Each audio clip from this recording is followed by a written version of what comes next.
বর্তমান পরিস্থিতিকে কেন্দ্র করে একটা কথা বলেছি, যারা মুসলমান ভাই আছেন, যারা প্রশাসনের কর্মকর্তা আছেন, তারাও কথা একটু মনোযোগ দিয়ে শুনুন। আরজিকর ঘটনার পরে নারী নিরাপত্তাকে কেন্দ্র করে হাজারো প্রচেষ্টা করা হয়েছে যাতে নারী সুরক্ষিত হয়, নারী নিরাপত্তা বজায় থাকে, নারীদের উপরে জুলম নির্যাতন যাতে না হয়। আপনার শুধু কলকাতা বা পশ্চিমবঙ্গ নয়, শুধু ভারতবর্ষ নয়, পৃথিবীর বিভিন্ন দেশে লক্ষ লক্ষ মানুষ আরজিকর ঘটনাকে কেন্দ্র করে আন্দোলন করেছে। 3 মাস অতিক্রান্ত হয়ে গেছে, এখনো ন্যায় এবং ইনসাফ মেলেনি। অপরাধী এখনো অধরা, যাকে অপরাধী বলে সাব্যস্ত করা হচ্ছে বলছে বারবার চিৎকার করে যে আমাকে কথা বলতেই দেওয়া হয়নি, আমাকে ভয় দেখিয়ে করা হয়েছে, আমাকে ফাঁসানো হয়েছে। বাস্তব বিষয় এক অদ্বিতীয় বিশ্ববিধাতা জানেন। আমি শুধু আপনাদের এতটুকু আপাতত বলতে চাই যে নারী নিরাপত্তাকে কেন্দ্র করে এত আন্দোলন, যারা আন্দোলন করছে তাদের মধ্যেই হয়তো আন্দোলনের কর্মীর মুখোশ পরেও সেটা হতে পারে, রাত্রে করে আন্দোলন। আর যারা আন্দোলন করলো যে নারীদের নিয়ে, আবার দিনে করে আন্দোলন, আর আপনার রাত্রে আবার তাদেরকে ধর্ষণ করে। এই ঘটনাও পত্র পত্রিকায় প্রকাশিত। নারী ধর্ষিত হচ্ছে, থানায় যাচ্ছে, আবার থানাতেও সেখানে সে ধর্ষিত হচ্ছে, বলাৎকার করা হচ্ছে থানাতে তাকে। সুপ্রিয় ভাই এবং বোন, সমস্ত থানা নয়, সমস্ত পুলিশ নয়, বাস্তব অবাস্তব সেটা তো আদালত ফাইসালা করবে। সবকিছু শোনার পরে আপাতত পত্র পত্রিকায় যা কিছু আমরা দেখছি, যা কিছু আমাদের সমাজে ঘটে চলেছে, সেই বিষয়টা আমি আপনাদের কাছে বলছি। শুধু এই পশ্চিম বাংলার মাটিতে নয়, সারা পৃথিবীতে, সৌদি ছাড়া পাকিস্তানেও হয়, বাংলাদেশেও হয়, আমার ভারতবর্ষেও হয়, আমেরিকাতে ইংল্যান্ডেও হয়, জাপানে ফ্রান্সেও হয়, সৌদি ছাড়া আমি আপনাদের এ কথা বললাম। সুপ্রিয় ভাই এবং বোন, নারী নিরাপত্তা আজ নিবৃত্তে ক্রন্দন করছে। সুপ্রিয় ভাই এবং বোন, যারা মানবতার মুখোশ পরে নারী নিরাপত্তা দেব বলে যারা আন্দোলন করছে, তারাই তার মধ্যে তাদের ইজ্জত সম্ভ্রম লুণ্ঠন করছেন। তাদের মধ্য থেকেই কেউ কেউ, সুপ্রিয় ভাই এবং বোন, এটা হচ্ছেটা কেন? আমি বলেছি আপনাদের প্রশাসনের কর্মকর্তা যারা আছেন, অমুসলিম আছেন, মুসলিম ভাই বোন যারা আছেন, তারা প্রত্যেকেই কথা একটু আমার মনোযোগ দিয়ে শুনবেন। বক্তব্য দীর্ঘায়িত করব না, কথা একটু মনোযোগ দিয়ে শুনেন যে এটা হচ্ছেটা কেন, সমস্যার সমাধান কোথায়। বলবেন এই যুগ ফিতনার যুগ, পাপাচারের যুগ, পাপাচারের যুগ। এগুলো হবে যতই যা কিছু করি না কেন। আপনি যদি বাস্তবে কি নারী নিরাপত্তা চান, আপনি যদি বাস্তবে কি সুদ ঘুষ বন্ধ করতে চান, আপনি যদি প্রকৃত অর্থেই যদি শান্তি প্রতিষ্ঠা করতে চান দেশে, আপনি যদি আপনার পরিবারের শান্তি প্রতিষ্ঠা করতে চান, তাহলে আমি বলবো যে এই যুগে, ওই 21 শতাব্দীতেও একবার সৌদির দিকে তাকান। মক্কা এবং মদিনায়, মসজিদে নববী এবং মসজিদে হারামে প্রতিদিন প্রায় 10 লক্ষ মানুষ ফজরের নামাজে, এশার নামাজে, ফজরের নামাজেও প্রায় 10 লক্ষ মানুষ উপস্থিত হন। পুরুষ এবং মহিলা, যুবক এবং যুবতী, ছেলে এবং মেয়ে। ধর্ষণ বলাৎকার তো দূরের কথা, ছেড়ছাড় পর্যন্ত হয় না। এমনকি কোনো মহিলাকে কোনো পুরুষ, কোনো যুবক কটূক্তি পর্যন্ত করে না। 9 যুলহিজ্জা, সুপ্রিয় ভাই এবং বোন, আমি এটা বাংলা ইংরেজি তারিখ দিয়ে বুঝাতে পারবো না, মানে কেউই বাংলা ইংরেজি তারিখ দিয়ে বুঝাতে পারবো না। যখন সময় নিকটে আসবে তখন অবশ্য বলতে পারবো নির্ধারিত টাইমটা, মানে আরবিক হিসেবে সেই টাইম 9 যুলহিজ্জা।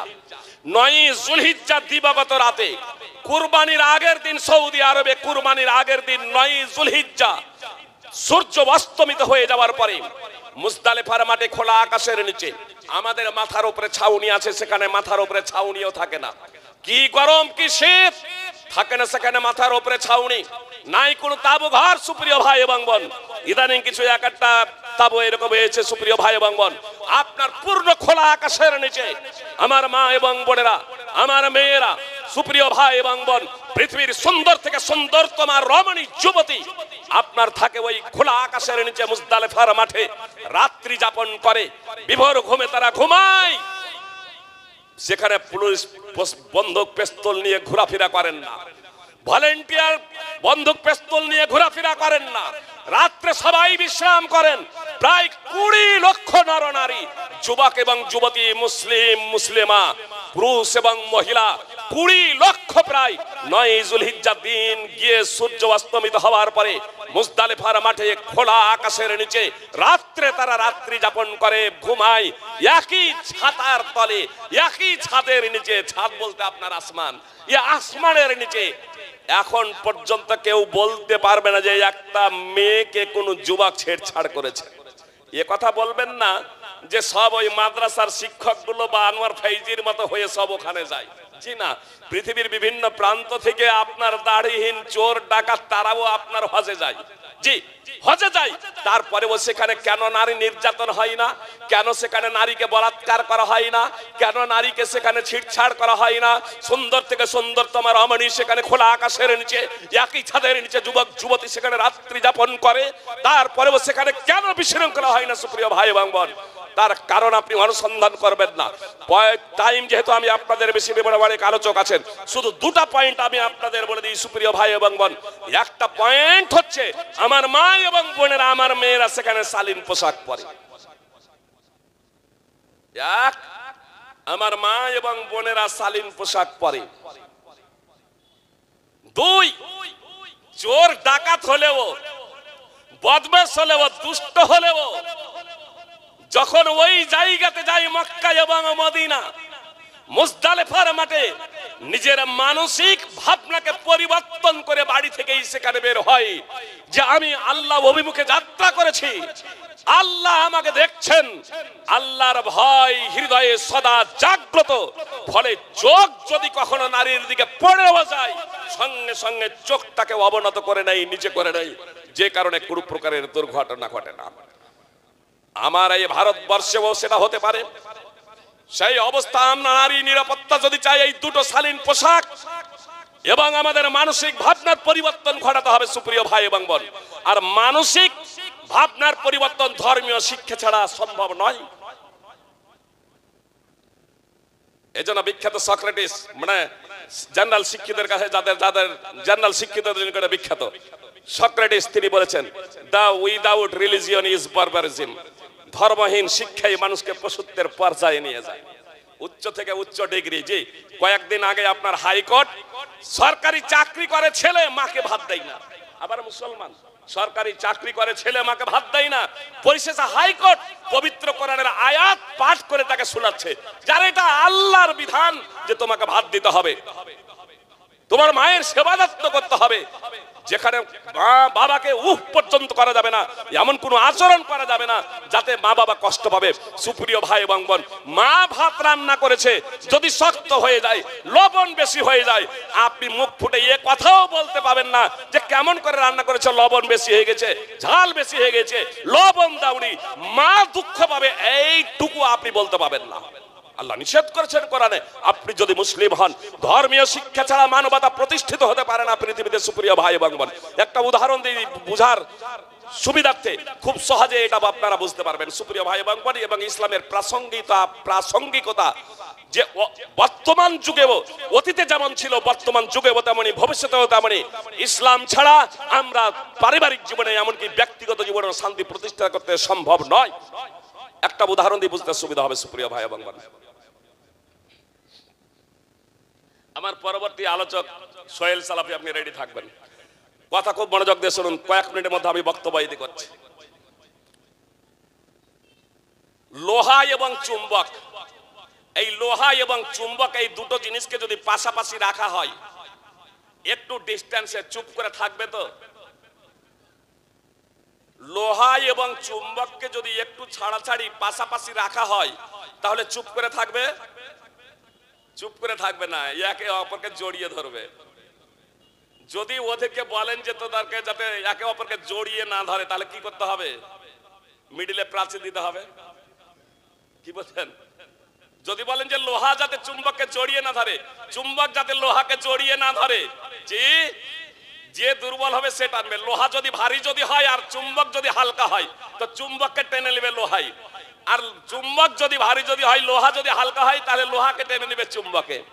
পাশাপাশি থাকবে না, পাশাপাশি থাকবে না, একে অপরকে টানবেই।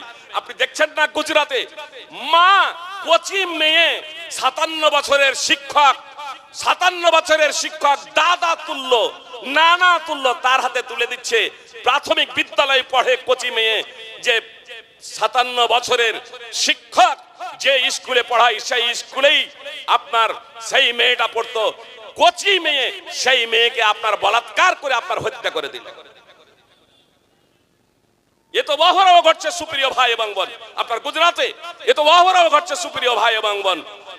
পাশাপাশি সম্ভব নয়। এজন্য ইসলাম যদি দেখেন তাহলে পুরুষ এবং নারীদের ক্ষেত্র আলাদা করেছে। যদি একান্ত প্রয়োজনে পাশাপাশি থাকতে হয়, যেমন আপনার মসজিদে হারামে দেখবেন একই সাথে সব তওয়াফ করছে, কেউ কাউকে কটূক্তি করে না, কেউ কারো দিকে কুদৃষ্টিতে তাকায় না। একই সাথে পুরুষ এবং মহিলা, যুবক যুবতীদের কোনো সমস্যা নাই। খোলা আকাশের নিচে, একই ছাদের নিচে, যে আসমান ছাদ, ছাদের নিচে পুরুষ এবং মহিলা, যুবক যুবতী মুজদালিফার মাঠে তারা বিশ্রাম নেন, কোনো সমস্যা হয় না। কেন এটা সমস্যা হয় না বলবেন যে পৃথক ফৈজি সাহেব, তো এখানে তো প্রয়োজনে একসাথে আছে, তবুও কেন বিশৃঙ্খলা হয় না? যে পাশে যদি রাখতে হয় তাহলে কিভাবে রাখতে হবে জানেন? চুম্বকেও যদি কাপড় জড়িয়ে দেন আর লোহাতেও যদি কাপড় জড়িয়ে দেন, দিয়ে যদি রাখেন, তাহলে আকর্ষণ করবে? কি বলছেন? করবে না, করবে না। তাহলে চুম্বকেও কাপড়, এতেও কাপড়।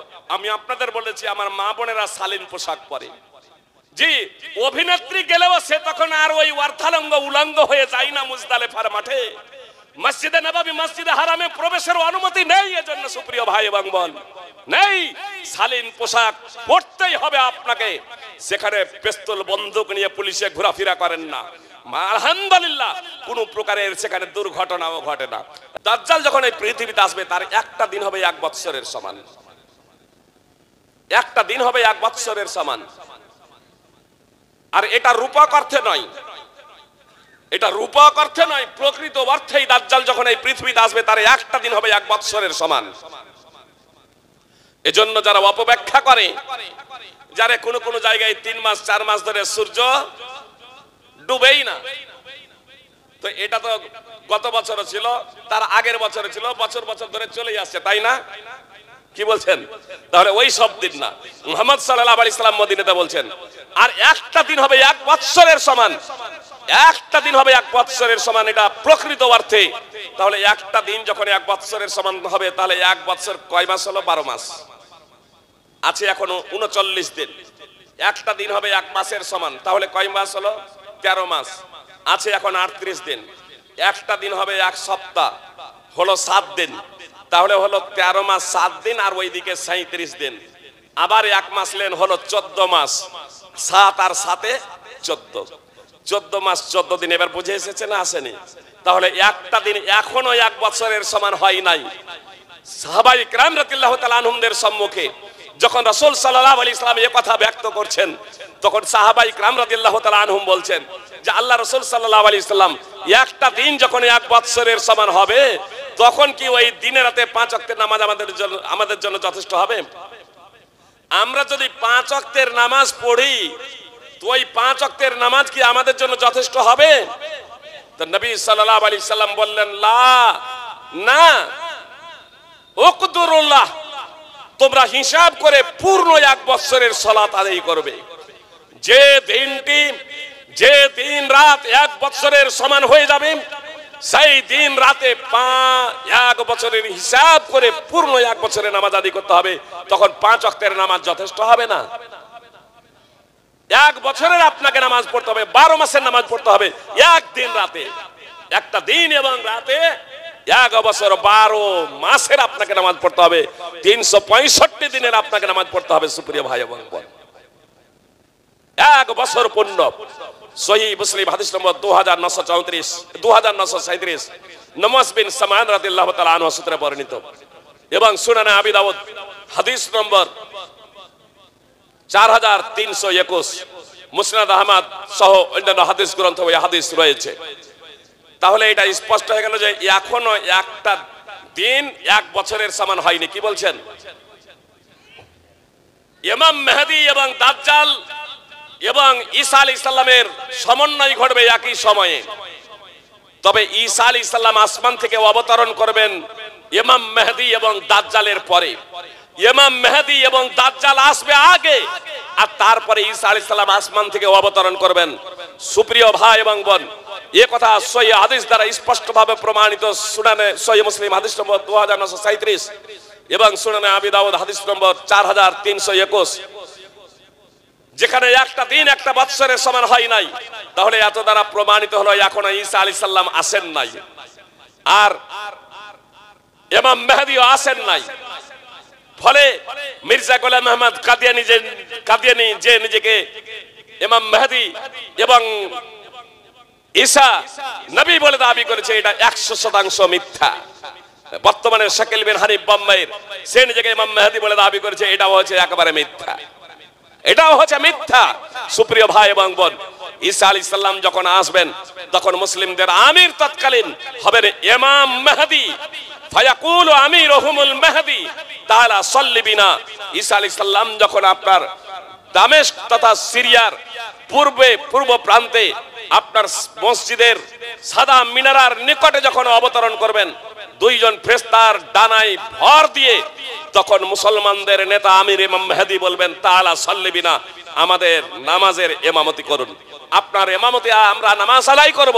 তখন ঈসা আলাইহিস সালাম বলবেন যে না, আপনারাই করুন। উম্মতে মুহাম্মাদী তথা উম্মতে মুসলিম আর মুহাম্মদ সাল্লাল্লাহু আলাইহি সাল্লামের উম্মতের এই মাহাত্ম্য এবং ফজিলতের কারণে সুপ্রিয় ভাই এবং বোন, ঈসা আলাইহিস সালাম ইমামতি করবেন না, ইমাম মেহেদীকে ইমামতি করারই তিনি নির্দেশ প্রদান করবেন। ইমাম ইবনে কাইয়িমের বিখ্যাত বই আল মানারুল মুনিফ এবং আল্লামা নাসরউদ্দিন আলবানী রাহিমাহুল্লাহর সিলসিলাতুল আহাদিস যায়িফা, সিলসিলাতুল আহাদিস সাহিহা হাদিস নম্বর 2236। আপনাদের বলছিলাম যে এই উম্মতে মুসলিমার এতটা মাহাত্ম্য এবং মর্যাদা যে ঈসা আলাইহিস সালাম যে আসমান থেকে অবতরণ করবেন, তো তিনি ইমামতি করবেন না, এই উম্মতেরই ব্যক্তিদেরকে ইমামতি করার জন্য আগে বাড়িয়ে দেবেন। মুহাম্মদ সাল্লাল্লাহু আলাইহি সাল্লামের আহলে বাইত থেকে ফাতেমা রাদিয়াল্লাহু তাআলা আনহার বংশে এক ব্যক্তি জন্মগ্রহণ করবেন, যার নাম হবে মুহাম্মদ, পিতার নাম হবে আব্দুল্লাহ। তিনি ইমামতি করবেন, তার ইমামতিতে ঈসা আলাইহিস সালামও নামাজ পড়বেন। সুপ্রিয় ভাই এবং বোন, এই উম্মতে মুসলিমার এতটা মাহাত্ম্য এবং মর্যাদা, সেই মুসলিম জাতি আজ পদদলিত, নিষ্পেষিত।